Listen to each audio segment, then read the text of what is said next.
Hello student, good evening, Radhe Radhe, Ram Ram. तो कैसे हो भाई आप सब लोग? बढ़िया, फर्स्ट क्लास। तो देखो बच्चा, आप सबके लिए एसएससी ने एक तरह से वैकेंसीज की भरमार कर दी है। मतलब थोड़ा सा आपकी वैकेंसीज लेट जरूर आई हैं इस बार, लेकिन एक आपको वैकेंसीज एसएससी की तरफ से देखने को मिल रही है।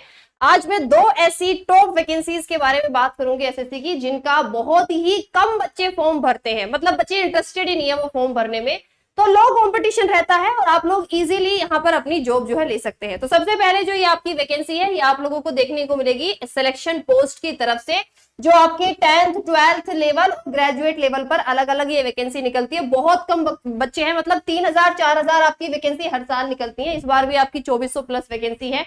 और ये ऐसी वैकेंसी है जिसको बच्चा फॉर्म भरने में इंटरेस्टेड नहीं होता। बहुत ही अच्छी मिनिस्ट्रियल आपकी पोस्ट होती है, मतलब एक तरह से बिल्कुल फाइल वर्क वाली आपकी जॉब होती है। सैलरी बहुत अच्छी खासी होती है इसमें। मैं अगर आपसे बात करूं, होम पोस्टिंग भी आपको इजीली मिल सकती है, क्योंकि भैया कंपटीशन ही यहाँ पर बहुत कम होता है।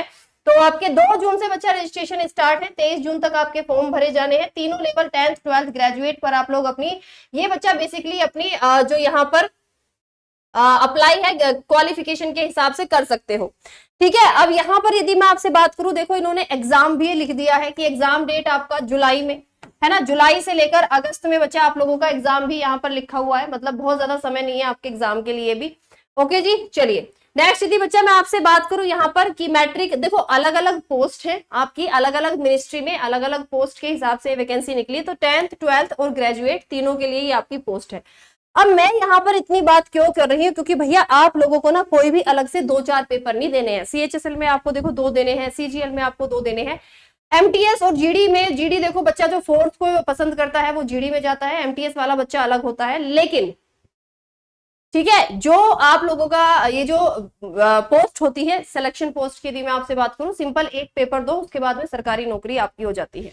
ओके, तो यहाँ पर बच्चे आप लोगों को एक ही पेपर देना है, जिसमें आप लोगों को रीजनिंग, मैथ्स और आपका जनरल अवेयरनेस और आपकी इंग्लिश, हर एक सेक्शन 25-25 क्वेश्चन होंगे और हर एक क्वेश्चन 2 नंबर का होगा।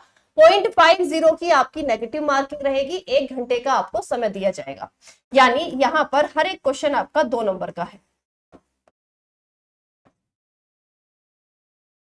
ठीक है जी, हर एक क्वेश्चन बच्चा आपका 2 नंबर का है। बहुत ही लो कट ऑफ जाती है, कट ऑफ भी यहाँ पर आपकी हाई नहीं जाती है, तो आप इजीली यहाँ पर इस पेपर को टैकल कर सकते हो। अगली जो आपकी बच्चा वैकेंसी है वो है स्टेनोग्राफर, जो जिसमें इस बार बहुत कम वैकेंसी वैसे निकाली है, बट उम्मीद है कि ये वैकेंसीज आपकी बढ़ाई जाएंगी। फिलहाल इतनी पोस्ट हो सकता है आपके मिनिस्ट्री के पास में इंफॉर्मेशन हो, बट ये पूरी पूरी वैकेंसीज बढ़ने के चांसेस है आपके। 6 से लेकर 26 जून तक आपके फॉर्म भरे जाने हैं यहाँ पर। ठीक है, एक रिटन एग्जाम होता है और एक स्किल टेस्ट होता है, और उसके बाद में भैया ये तुम्हारा पेपर जो है अपना नौकरी तुम्हारी हो जाती है। तो अगर थोड़ा बहुत भी आप लोगों को यहाँ पर स्किल टेस्ट की जानकारी है तो आप ये फॉर्म जरूर भरेंगे।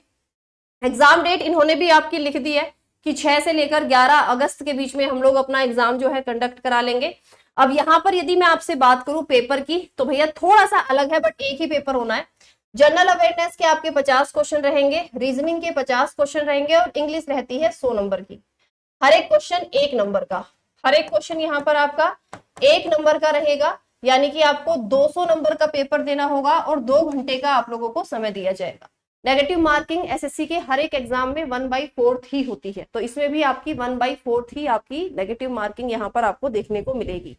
ठीक है, तो भाई ये 2 वैकेंसीज थी जो मुझे आज के इस सेशन में आप लोगों को बतानी थी, क्योंकि ये सेशन अलग से लगाना इसलिए जरूरी था क्योंकि भैया देखो थोड़ा सा बच्चों को पता नहीं होता कि किस तरह से हम लोग वैकेंसीज को फायदा उठा सकते हैं, किस तरह से हम लोग एसएससी का सीजीएल, एमटीएस, जीडी ही एक तरीका नहीं है, और भी बहुत सारे तरीके हैं एसएससी के थ्रू आपकी जॉब पाने का, और ये सारे इक्वल ही होते हैं। जब एक बार एसएससी में नौकरी तुम्हारी लग जाएगी ना, जो वैल्यू होती है वो सबकी इक्वल ही हो जाती है, क्योंकि सब एक पार्ट ऑफ ऑर्गेनाइजेशन आप लोग बन जाते हो। तो मेरे हिसाब से भाई एज एस्पायरेंट आप लोगों को ये दोनों पोस्ट जरूर भरनी चाहिए। अभी दोनों ही पोस्ट को भरने का आपका लास्ट डेट अभी नहीं निकली है, सो प्लीज आप लोग ये जो आपकी वैकेंसी है उसको दूसरे बच्चों तक जरूर पहुंचाएंगे।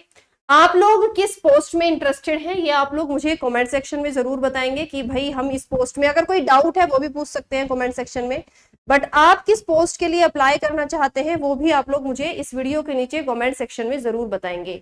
बेटा एसएससी के हर एक एग्जाम में 1/4 ही होती है, जो आपकी नेगेटिव मार्किंग होती है वो 1/4 ही होती है। इसमें तो कोई डाउट मेरे ख्याल से किसी को नहीं होना चाहिए कि मैम नेगेटिव मार्किंग क्या होगी। एमटीएस तो बेटा अलग हो गई ना। देखो एमटीएस और जीडी ये तो फिर कॉम्पिटिटिव एग्जाम, मतलब ज्यादा कंपटीशन वाली है ये तो सब आपकी, ये तो सब जो है बच्चा आपकी ज्यादा कंपटीशन वाली है। ठीक है, सैलरी तो भाई देखो हर एक पोस्ट के हिसाब से होगी ना। अगर कोई सिलेक्शन पोस्ट में सैलरी पूछ रहा है तो सिलेक्शन पोस्ट में आपकी 10th की अलग होगी, 12th की अलग होगी, ऑब्वियसली ग्रेजुएट वालों की ज्यादा सैलरी होगी, इसमें तो कोई डाउट ही नहीं है। देखो सिलेक्शन पोस्ट क्या है, ध्यान से सुन लो। स्टेनोग्राफर तो तुम्हें समझ में आ गया होगा। कुछ ऐसे होते हैं, कुछ लोग ऐसे होते हैं ऑफिस में जो कोड वर्ड का इस्तेमाल करते हैं, चीजों को, किसी भी बड़े मैसेज को शॉर्ट रूप में लिखते हैं, वो बेसिकली स्टेनोग्राफर वाली पोस्ट होती है आपकी। या फिर आप ऐसे समझ लो, अगर मैं आपको कोर्ट की एक बात बताऊं, जैसे जब आप किसी कोर्ट के अंदर जाते हो तो हाई कोर्ट के अंदर या किसी भी कोर्ट के अंदर जो जज होता है वो बहुत सारी बातें बोल रहा होता है और नीचे एक बंदा बैठा होता है जो उन्हीं सारे मैसेज को शॉर्ट में लिख रहा होता है। ये सिखाई जाती है प्रॉपर आपकी चीजें, ठीक है, कि इस शब्द के लिए इस सिंबल का इस्तेमाल करना है ना। तो वो स्टेनोग्राफर पढ़ भी सिर्फ वही लैंग्वेज सकता है और उसको फिर ट्रांसलेट भी वही कर सकता है, क्योंकि इतने सारे डिसीजन बोले जाते हैं तो उस समय पर ऐसा तो है नहीं कि कोई भैया आपका इतनी जल्दी जल्दी टाइप कर देगा। तो ये जो स्टेनोग्राफर वाली पोस्ट होती है, ये होती है किसी बड़े मैसेज को जब हमें छोटे रूप में टाइप करना है जल्दी समय बचाने के लिए, वो तो स्टेनोग्राफर हो गया। सिलेक्शन पोस्ट का मतलब होता है जैसे अलग अलग मिनिस्ट्री है आपकी, है ना भाई। हमने मान लिया जैसे आईटी मिनिस्ट्री है आपकी एक एसएससी के अंदर, और उस आईटी मिनिस्ट्री के अंदर आपकी कुछ पर्टिकुलर पोस्ट है जो निकाली, मान लिया ऑफिस बॉय की है या कोई भी है, तो वो क्या है 10th लेवल की पोस्ट है। वो बोलेगी आईटी मिनिस्ट्री में भाई हम इसको एमटीएस में नहीं डाल रहे हैं, हम इस वाली पोस्ट को आपके सिलेक्शन पोस्ट में, कि हमें इसमें जरूरत है इतने लोगों की, एमटीएस से हटाओ, ये एमटीएस वाला काम नहीं है, काम नहीं है आपका, फाइल वर्किंग वाला आपका काम है, तो इसको हमने सिलेक्शन पोस्ट का नाम दे दिया। ऐसे समझ सकते हो आप इस चीज को, ठीक है। बाकी भाई कोई डाउट है आप लोग मुझे कमेंट सेक्शन में बता सकते हो। किस जॉब के लिए आप लोग अप्लाई करना चाह रहे हो ये भी आप लोग मुझे कमेंट सेक्शन में जरूर बताएंगे, और डाउट पूछ सकते हो। चैनल के साथ में कनेक्टिविटी जरूर बनाए रखेंगे। बाय बाय, टेक केयर, जय हिंद।